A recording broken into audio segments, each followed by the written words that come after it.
तो डॉस में हमने कहा था कि हम कई तरह के डाटा स्ट्रक्चर जो हैं वो मेमोरी मैनेजमेंट के लिए यूज़ करते हैं। तो उसमें पहला जो है वो एमएसबी है, यानी मेमोरी कंट्रोल ब्लॉक है। इसको अरीना हेडर भी कहते हैं।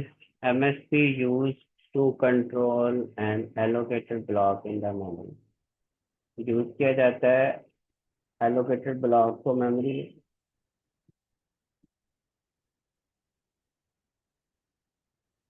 Every allocated block will have MSB before start a block. ठीक है।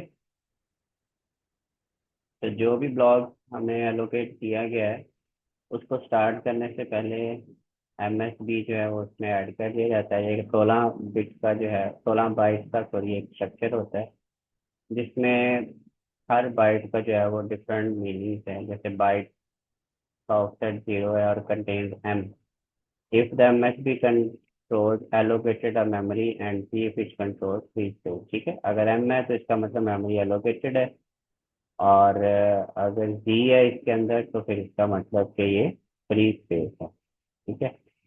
इसी तरह वर्ड वन में contain the segment rest of the PHP and the program control. इसी तरह वर्ड थ्री है ऑफसेट उसका, तो number of paragraph controlled by MSP, कितने पैराग्राफ कंट्रोल करेगा। इसी तरह बाइट 11 है और इसका ऑफसेट 5 है, तो ये टोटल 16 हो गई। ठीक है।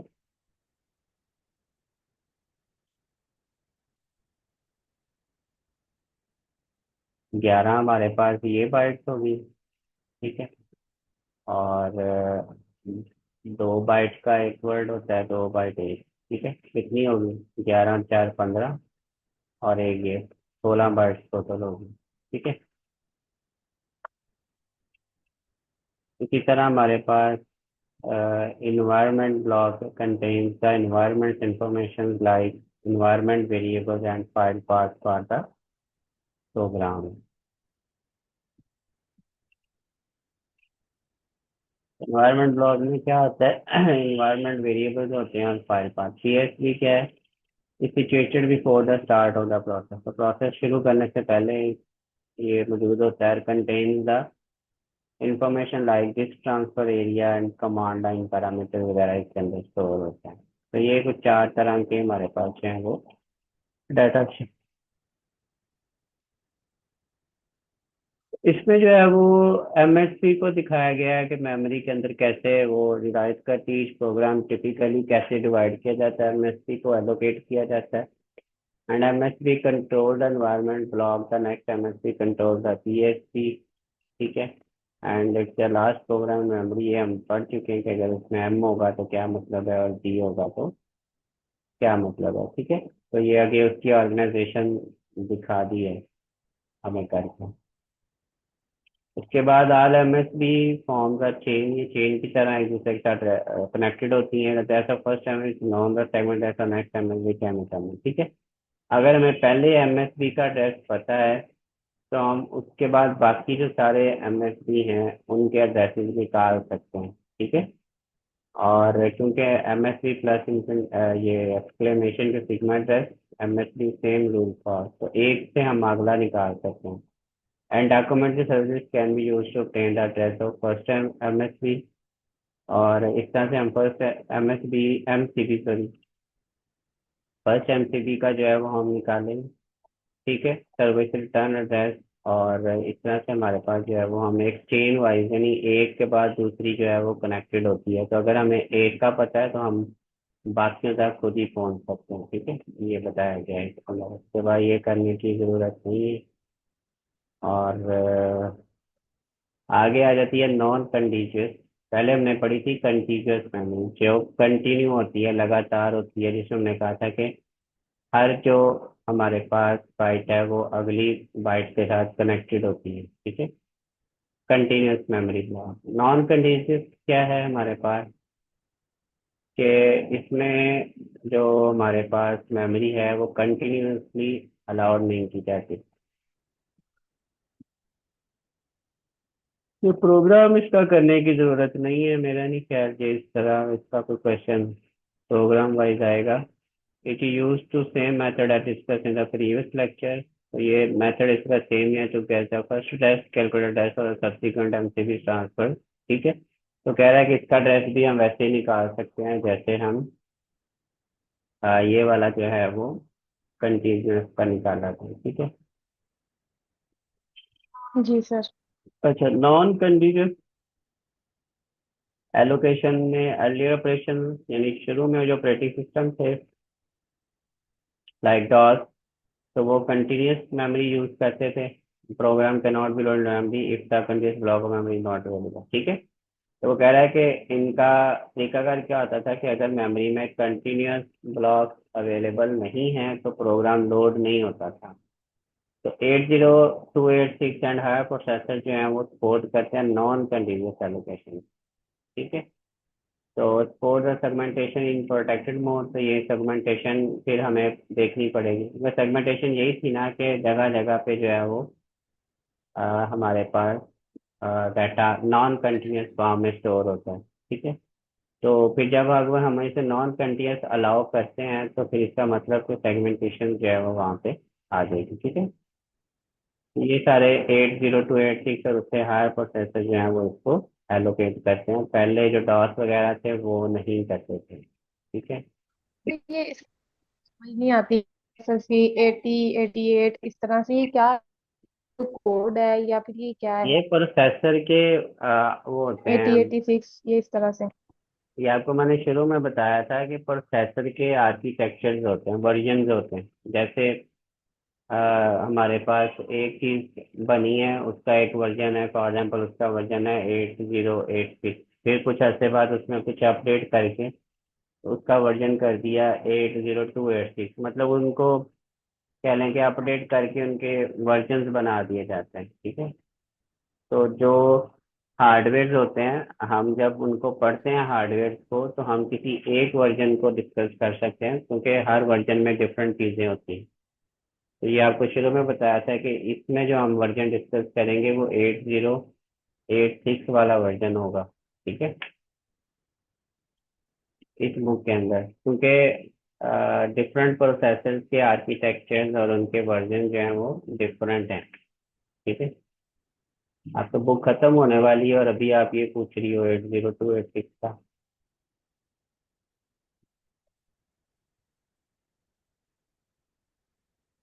और इसके अलावा 80386 देखें, उससे अगला वर्जन आया 80286 के बाद, तो उसमें पेजिंग वगैरह आ गई। ठीक है, तो जिसमें क्या होता है कि प्रोसेस को डिवाइड करके इंडिविजुअल पिक साइज या पेज के अंदर हम ले जाते हैं। ठीक है, तो ये सारी चीज़ें जो है वो नॉन कंटिन्यूस के लिए यूज होती हैं। एड्रेस ट्रांसलेशन कैसे होता है? प्रोटेक्टेड मोड डायरेक्ट मेथड है।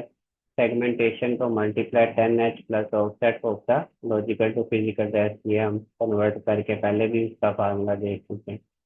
उसके बाद सिलेक्टर्स क्या होते हैं? Protected mode segment register are use as selector. ठीक है, तो प्रोटेक्टेड मोड के अंदर जो सेगमेंट रजिस्टर होता है उसे सिलेक्टर के तौर पर लेते हैं।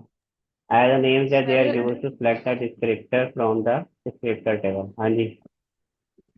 कंटिगुअस और नॉन कंटिगुअस मेमोरी एलोकेशन में, तो जो यही आपने बताया ना कि कंटिगुअस में मतलब विदाउट गैप जो है वो मेमोरी एलोकेट होती है, नॉन कंटिगुअस में मतलब जहाँ भी अवेलेबल हो वहाँ लोड हो जाती है, लेकिन डॉस में नहीं होती थी।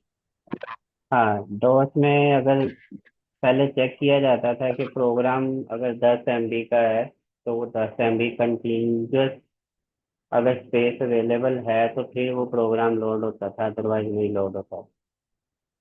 लेकिन अब ऐसा नहीं लेकिन होता। सर अब जो हमारे पास है जो विंडोज ऑपरेटिंग सिस्टम है या लिनक्स है, इन वगैरह में तो हो जाता है ना? हाँ जी, हो जाता है। इसलिए तो इनमें हमें फ्रेगमेंटेशन और डीफ्रेगमेंटेशन करनी पड़ती है। जी सर।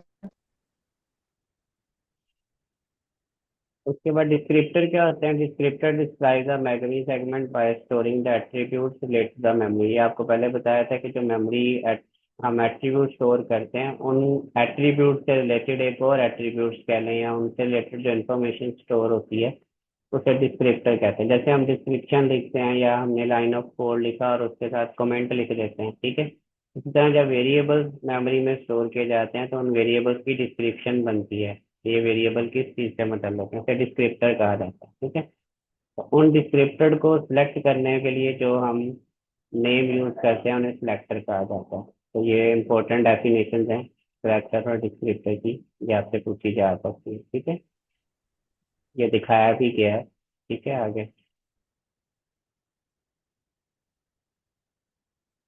ये 80386 का डिस्क्रिप्टर दिखाया गया, ये 80286 का डिस्क्रिप्टर दिखाया गया। तो इसमें क्या होता है, एक्सेस राइट, ठीक है, contain the privilege level and other information, के इसमें हम वो चीज़ें स्टोर करते हैं कि जिसमें प्रिविलेजेस बताई जाती हैं। प्रिविलेज से मुराद कि कौन सी चीज़ एक्सेस में है, कौन सी चीज़ एक्सेस में नहीं है। ठीक है, इसी तरह जी में जो है वो ग्रैनुलरिटी बिट सेलेक्ट की जाती है, multiplier of a four K times two field if G zero multiplier one if the G one the multiplier four K. D में जो है सिलेक्ट किया जाता है डिफॉल्ट रजिस्टर साइज। एवीएल के अंदर जो operating system often use bit to indicate the segment describe the display. ठीक है, तो ये आगे एक एक की उन्होंने आपको डिटेल बता दी है। ठीक है, इसी तरह बेस 3 1 B31 से B0 का क्या मतलब है, इस contain the base address of segment with in the 4 GB physical space, limit L9 का मतलब depth of segment in the units of bytes. ठीक है, ये सारी आगे उसकी डिटेल आ गई। ठीक है, और उसके बाद डिस्क्रिप्टर टेबल की ये कुछ फुल फॉर्म्स हैं, ये पूछी जा सकती है। GTD LTD इस तरह से उन्होंने बताएंगे। ठीक है,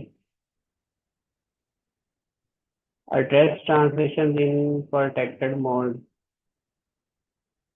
A selector is called a selector because it acts as an index into the descriptor। ठीक है, तो selector को हम selector इसलिए कहते हैं क्योंकि वो एक इंडेक्स टेबल की तरह यूज होता है डिस्क्रिप्टर टेबल के अंदर। ठीक है, हमें GTT या LGT को सिलेक्ट करना है, उसकी एंट्री को देखना हो तो हम सेलेक्टर यूज करते हैं। तो address translation in protected mode कैसे होती है, all the tables are maintained in main memory में सारे टेबल रखे जाते हैं। Segment register are use as selector.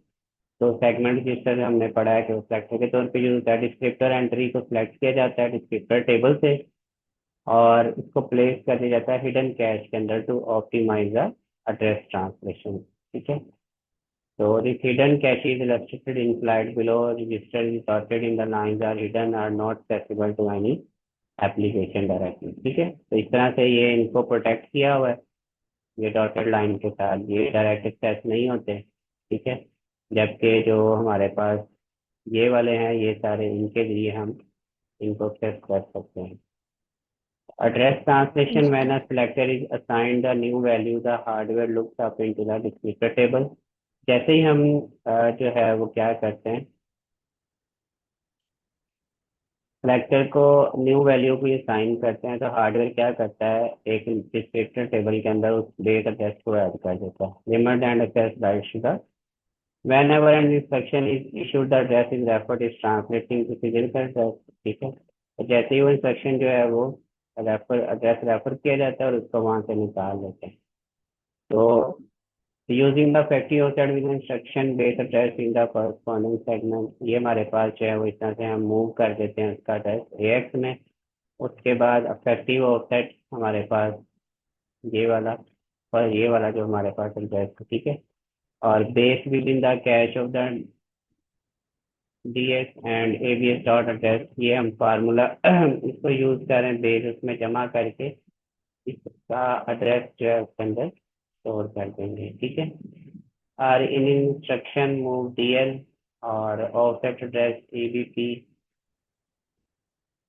Text base register जो है हमारे पास base pointer and base address in the cache of segment and hence the flow address can not be calculated from the segment. तो इसमें बस ये चीज़ आपको अगर पूछी जाती है, मतलब उसमें आपको ये बताया जाएगा कि इफेक्टिव ऑफसेट ये है उसका। ठीक है, और बेस जो है वो आपके पास ये मौजूद है, तो आप एब्सोल्यूट एड्रेस कैसे कैलकुलेट करेंगे, तो ये आपने उसको प्लस करके क्या है दिखा देना। Control register 80386 about 4 control registers CR0 से CR3। these control registers are used to conveying the certain control information. ठीक है, तो इंफॉर्मेशन को कंट्रोल करने के लिए यूज होते हैं किसमें, प्रोटेक्टेड मोड के अंदर। और को प्रोसेसर की here are will state only the least significant bit of CR0। CR0 के अंदर जो है वो इस तरह से उन्होंने दिखाया है आपको, ठीक है। आगे है moving to the protected mode. अब protected mode can be entered by, कैसे हम मूव करते हैं, setting the PE bit of the CR0 but before this some other initiation must be done the following step the switching from real mode to ये। यहाँ पे अगर CR0 के अंदर PE है तो इसका मतलब प्रोटेक्टेड मोड के अंदर है। तो ये उन्होंने तरीकाकार आगे बताया, स्टेप्स बताए कि हम कैसे रियल मोड से प्रोटेक्टेड मोड में मूव करते हैं। Initialize the interrupt descriptor table so it contain valid interrupt gates. और इसलिए आपको थोड़े पॉइंट याद कर लेने चाहिए, ये क्वेश्चन आ सकता है, ठीक है। कि जी आप सर। रियल मोड से प्रोटेक्टेड मोड में कैसे जा सकते हैं। तो आपको सबसे पहले डिस्क्रिप्टर टेबल को इनिशियलाइज करना है, ठीक है। उसके बाद GTT को इनिशियलाइज करना है, फिर स्विच करना है protected by setting the P/0, यानी यहाँ पे CR0 के अंदर ये हमें PE को लेकर आना है। परफॉर्म द इंट्रा सेगमेंट्स, ठीक है, jump instruction to apply the internal prefetch queue, load all the data sector segment register and the 8036 is now in protected mode, ठीक है। तो 6 स्टेप है, वो मुश्किल नहीं है, इनको याद कर लेना है। आगे ये वायरसेस हैं और उसकी टाइप्स हैं, और ये सारा थ्योरेटिकल है, इसको पढ़ लेना, ठीक है, वायरसेस वाला। और कोई चीज़ ना समझ आई तो वो फिर पूछ लेंगे, ठीक है। तो नेक्स्ट पे जो है वो हम, ओके। हाँ, अगली फाइल जो है वो दूसरा जो है वो शुरू करेंगे, ठीक है। तब तक आप इसको पढ़ लो, कुछ चीज़ पूछने वाली हुई है तो फिर डिस्कस कर लेंगे, सही है। अभी फिलहाल कुछ दिन ओके सर। क्लास, हाँ कुछ दिन क्लास नहीं होगी, फिर नेक्स्ट में आपको बता दूंगी, ठीक है।